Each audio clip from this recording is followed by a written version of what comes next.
Hello students, good morning. Hindi school with BR channel पर आपका स्वागत है।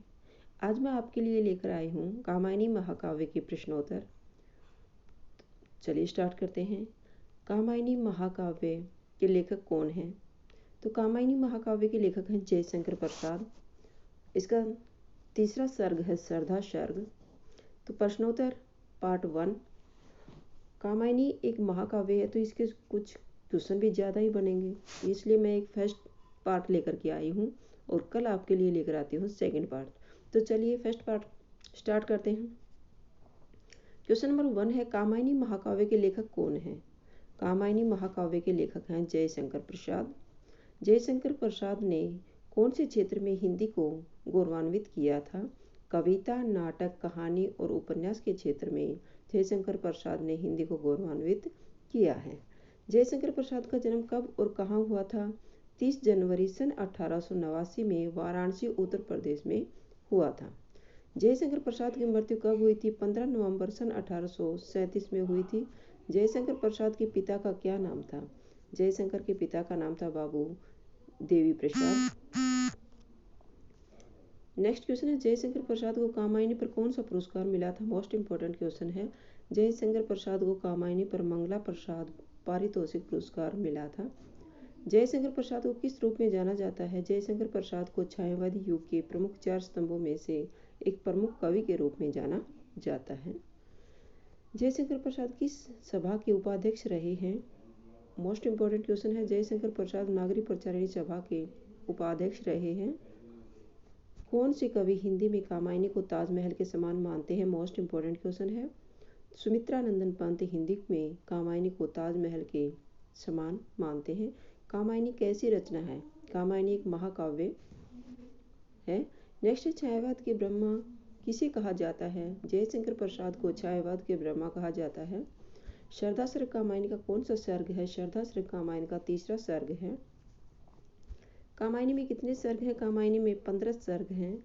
कामायनी कैसा महाकाव्य है? कामायनी कथा प्रधान और भाव प्रधान महाकाव्य है। कामायनी का प्रथम और अंतिम सर्ग कौन सा है? कामायनी का प्रथम सर्ग है चिंता और अंतिम सर्ग है आनंद सर्ग। श्रद्धा कहाँ की निवासी थी? श्रद्धा हिमालय की निवासी थी, जिसे हिमगिरी के नाम से भी हिमालय को जाना जाता है। श्रद्धा को क्या कहा गया है? श्रद्धा को, मोस्ट इंपॉर्टेंट क्वेश्चन है, श्रद्धा को कामायनी, काम गोत्रजा और हृदय का प्रतीक बताया गया है। कामायनी श्रद्धा का दूसरा नाम है, क्योंकि काम की पुत्री होने के कारण इसका नाम कामायनी पड़ा। काम गोत्रजा, कामायनी का अर्थ है काम गोत्रजा, तो इसलिए इसको काम गोत्रजा के नाम से भी जाना जाता है और हृदय की प्रतीक श्रद्धा को माना गया है। नेक्स्ट क्वेश्चन है, मनु को श्रद्धा देव कहा गया है। किस में कहा गया है? शतपथ ब्राह्मण में मनु को श्रद्धा देव कहा गया है। मनु कैसे नायक थे? मनु धीर ललित नायक थे। मनु किसका प्रतीक है? मनु मन का प्रतीक है। मनु को मन का प्रतीक बताया गया है। श्रद्धा को हृदय का प्रतीक बताया गया है और ईड़ा को बुद्धि का प्रतीक बताया गया है। इन तीनों में से एक क्वेश्चन अवश्य पूछ लिया जाता है। कामायनी के प्रमुख पात्र कौन कौन है? मनु, श्रद्धा और ईड़ा। ईड़ा किसकी प्रतीक है? ईड़ा बुद्धि की प्रतीक है।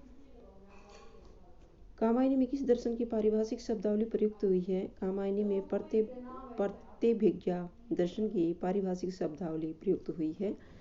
इच्छा, ज्ञान और क्रिया की समरसता से क्या प्राप्त होता है? इच्छा, ज्ञान और क्रिया की समरसता से आनंद की प्राप्ति होती है। इच्छा, ज्ञान और क्रिया की समरसता, यह कथन किसका है? जयशंकर प्रसाद का है। कामायनी कैसा महाकाव्य है? कामायनी एक छायावादी महाकाव्य है, जो जयशंकर प्रसाद का कामायनी अंतिम काव्य रचना है, क्योंकि इसकी ये प्रकाशित हुई थी सन 1936 में और जयशंकर प्रसाद की मृत्यु हो गई थी सन 1937 में। तो ये जयशंकर प्रसाद की अंतिम काव्य रचना माना जाता है। नारी तुम केवल श्रद्धा हो प्रसाद की यह पंक्ति कामायनी के किस सर्ग से ली गई है? यह मोस्ट इंपॉर्टेंट पंक्ति है, काफ़ी बार परीक्षा में पूछी जाती है, तो इसको थोड़ा सा ध्यान से पढ़ लीजिएगा। नारी तुम केवल श्रद्धा हो प्रसाद की यह पंक्ति कामायनी के किस सर्ग से ली गई है? लज्जा सर्ग से ली गई है और इसके लेखक कौन है? जयशंकर प्रसाद हैं। यह कथन किस कवि का है? इस प्रकार भी इस प्रश्न को पूछा जा सकता है, तो जयशंकर प्रसाद का। बीती विभावरी जागरी यह पंक्ति किसकी है? यह जयशंकर प्रसाद की है। और इसे पूछा जा सकता है कि बीती विभावरी जागरी यह पंक्ति कौन से काव्य से ली गई है? तो कामायनी के श्रद्धा सर्ग से ली गई है।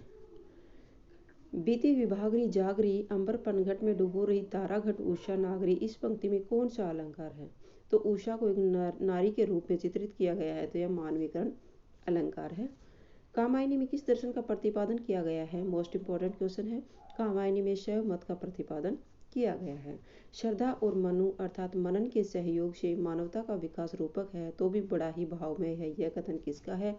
यह कथन जयशंकर प्रसाद का है। नेक्स्ट क्वेश्चन है, कामायनी का नायक तव किसे मिलना चाहिए? कामायनी का नायक तव मनु को मिलना चाहिए।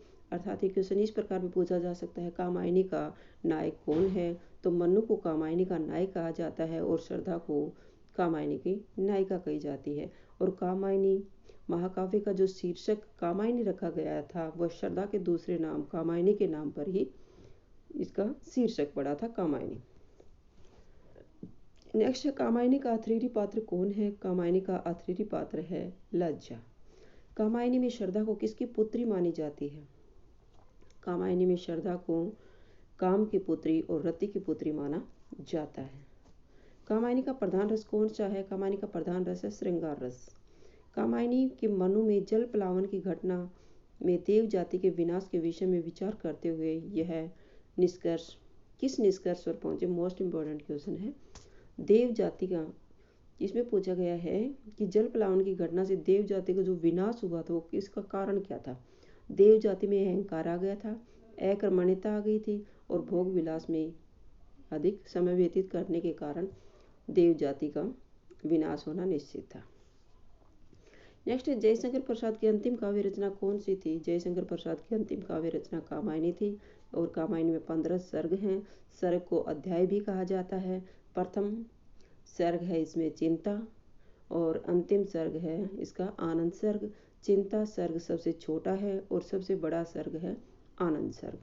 और हमारे एग्जाम में दिया गया है श्रद्धा सर्ग जो तीसरा सर्ग है। कामायनी कब प्रकाशित हुई थी? कामायनी सन 1936 में प्रकाशित हुई थी। कामायनी का क्या अर्थ है? कामायनी का अर्थ है काम गोत्रजा। कामायनी के श्रद्धा सर्ग में किसका चित्रण किया गया है? कामायनी के श्रद्धा सर्ग में मनु और श्रद्धा का चित्रण किया गया है। श्रद्धा का दूसरा नाम क्या है? काम की पुत्री होने के कारण श्रद्धा का दूसरा नाम कामायनी रखा गया था। कामायनी महाकाव्य का नाम कामायनी कैसे पड़ा? श्रद्धा नायिका के नाम पर कामायनी का नाम महाकाव्य का नाम कामायनी रखा गया था। कामायनी में कौन कौन से रस का प्रयोग हुआ? कामायनी में शांत, श्रृंगार और वीर रस का प्रयोग हुआ है और कामायनी का प्रधान रस है श्रृंगार रस। Next and most important question है, आधुनिक युग का सर्वश्रेष्ठ महाकाव्य कौन सा है? आधुनिक युग का सर्वश्रेष्ठ महाकाव्य जयशंकर प्रसाद की कामायनी है। नेक्स्ट है, जयशंकर प्रसाद की को कामायनी महाकाव्य का कौन सा पुरस्कार दिया गया है? ये क्वेश्चन रिपीट हो गया भाई। मंगला प्रसाद पारितोषिक को पुरस्कार मिला था। अरे संसार समुद्र के इस तट पर तरंगों से फेंकी हुई मणि की भांति तुम कौन हो? यह प्रश्न किसने किससे किया था? ये श्रद्धा ने मनु से किया था।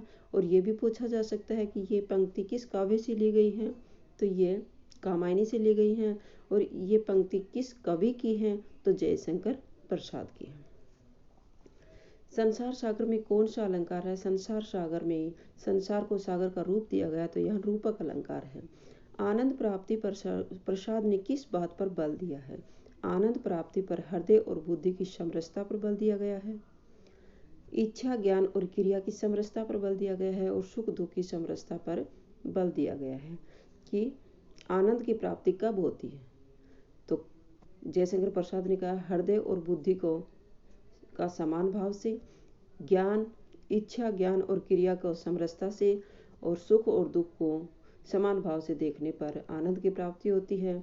अगर हम सिर्फ अपने जीवन में सुख ही सुख चाहते हैं तो हम परेशान हो जाएंगे। अगर हमारी इच्छाएं बार बार बढ़ती रहेंगी तो भी हम परेशान रहेंगे। तो आनंद की अनुभूति कब होती है? जो भी हमारे जीवन में जैसा भी समय चल रहा है, सुख दुख, जो भी हमारी इच्छा पूरी हुई या नहीं हुई, सबको एक समान भाव से देखेंगे तब हमें आनंद की प्राप्ति हो सकती है। नेक्स्ट है, पतझड़ का झाड़ खड़े थे सूखी सी फुलवारी में, किसलय नव कुसुम बिछाकर आए तुम इस क्यारी में, इसमें कौन सा अलंकार है? तो इसमें सूखी सी फुलवारी में उपमा अलंकार है। उपमा अलंकार की पहचान है सा सी सम सरिस, उपमा अलंकार है। कर्म का भोग, भोग का कर्म, यही जड़ का चेतन आनंद है। यह पंक्ति किस काव्य की है? यह कामायनी की है। मोस्ट इंपॉर्टेंट पंक्ति, काफ़ी बार परीक्षा में पूछी जाती है। कर्म का भोग, भोग का कर्म, यही जड़ का चेतन आनंद है। यह किस कवि की पंक्ति है? तो जयशंकर प्रसाद की है। तो ये आपके 50 क्वेश्चन यही कंप्लीट होते हैं। अगर आपको मेरी वीडियो अच्छी लगी हो तो प्लीज़ लाइक कीजिए, शेयर कीजिए और सब्सक्राइब करना न भूलें। और कमेंट करके अवश्य बताइएगा कि आपको मेरी वीडियो कैसी लगी। अब कल लेकर आती हूँ मैं आपके लिए कामायनी का सेकंड पार्ट के प्रश्नोत्तर। अगर आपको मेरी वीडियो अच्छी लगी तो प्लीज़ लाइक कीजिए, शेयर कीजिए और फिर मिलते हैं नेक्स्ट वीडियो में। Bye bye.